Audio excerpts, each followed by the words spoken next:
আল্লাহর নবীর এক সাহাবী হযরত আলকামা রাদিয়াল্লাহু তাআলা আনহু, আলকামা রাদিয়াল্লাহু তাআলা আনহু কি পরিমাণ সাহাবী, কি পরিমাণ নেক আমল তিনি করতেন। পাঁচ বেলার নামাজ সুন্দরভাবে জামাতের সাথে আদায় করতেন, কখনো তার কোনো ইবাদত ইচ্ছাকৃতভাবে ছুটে নাই। পাঁচ বেলার নামাজ করতেন, নামাজ আদায় করতেন। রমজান মাস আসলে রোজা রাখতেন। কখনো আলকামা রাদিয়াল্লাহু তাআলা আনহুর তাহাজ্জুদ কাজা হতো না। এমনও বলা হতো ওই সময় আলকামার মতো নেক আমল করনেওয়ালা সাহাবী খুবই কম ছিল। কিন্তু হযরতে বিলাল রাদিয়াল্লাহু তাআলা আনহু আমার নবীর দরবারে আসে নবীকে জানায়া দেয়, পয়গম্বর, এ মদিনাওয়ালা নবী, আপনার সাহাবী হযরতে আলকামার জবান দিয়ে কালিমা বের হয় না। আলকামা মৃত্যু শয্যায় শায়িত হয়ে গেছে, আলকামা মরণাপন্ন হয়ে গেছে, আলকামার জবান দিয়ে কালিমা বের হয় না।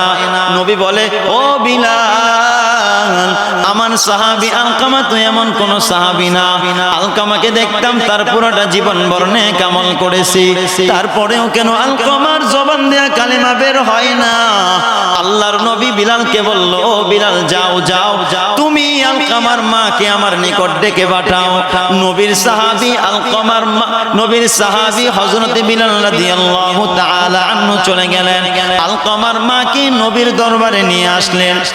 আল্লাহর নবী, বিশ্ব নবী, রাহমাতুল লিল আলামিন, আমার নবী আলকামার মাকে ডাক দিয়া কয়, ও আমার সাহাবী আলকামার মা, তোমার সন্তান আলকামার জিন্দেগিতে কি নেক আমল করেছে একটু আমাকে বিস্তারিত জানায়া দাও।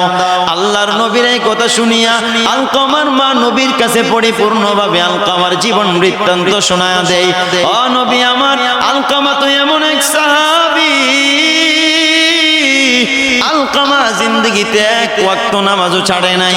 আলকামা পাঁচ বেলার নামাজ সুন্দরভাবে আদায় করত, তাহাজ্জুদের নামাজও কখনো ইচ্ছাকৃতভাবে কাজা করত না। কিন্তু ও নবী আমার, আলকামা কোনো এক সময় আমি মায়ের সাথে একটু অন্যায় আচরণ করেছি, যার কারণে এখনো যদি আমি মায়ের মনে ওই আলকামার আচরণটা মনে হয়ে যায়, আলকামার আচরণের কারণে আমি মার অন্তরের মধ্যে একটু কষ্ট লাগে, যার কারণে আমি মা খুবই দুঃখিত হয়ে যায় আলকামার আচরণের কারণে। নবী বলে, আরে আলকামার মা, তুমি তোমার সন্তান আলকামার এই ভুলটা তুমি ক্ষমা করে দাও। আলকামার মা বলে, ও পয়গম্বর, আমি আমার সন্তান আলকামার এই ভুল কোশ্চিন কালেও ক্ষমা করব না। নবী বলেন, সাহাবাদের দল, যাও যাও, তোমরা জঙ্গল থেকে লাকড়ি কুড়িয়ে নিয়ে আসো এবং তোমরা আগুন নিয়ে আসো, লাকড়ি দিয়ে তোমরা আগুন জ্বালায়া দাও। সাহাবায়ে কেরাম, নবী যখন সাহাবায়ে কেরামদেরকে এই আদেশ দিয়া দিলেন, আলকামার মা বলে, পয়গম্বর, ও মদিনাওয়ালা নবী, আগুন কেন জ্বালাইবেন, লাকড়ির ব্যবস্থা কেন করবেন?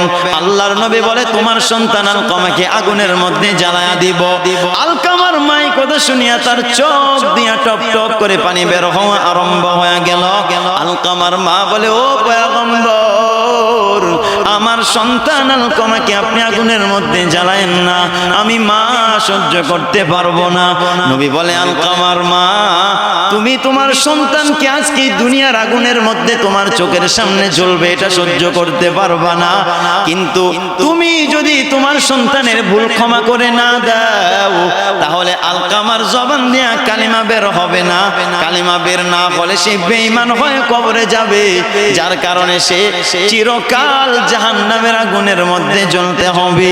এই কথা শুনিয়া আলকামার মা বলে, ও পয়গম্বর, আমি আমার সন্তান আলকামার জীবনের ভুল ত্রুটি একেবারে ক্ষমা করে নিলাম। আল্লাহর নবী বলে, ও বিলাল, যাও যাও যাও, এবার গিয়ে আলকামার বাড়িতে তুমি যাও, গিয়া দেখো আলকামার এখন কি হালাত। হযরতে বিলাল চলে গেল আলকামার বাড়িতে। আলকামার ঘরের সামনে যাইতে দেরি হয়, আলকামার ঘর থেকে কালিমার আওয়াজ আসতে দেরি হয় না।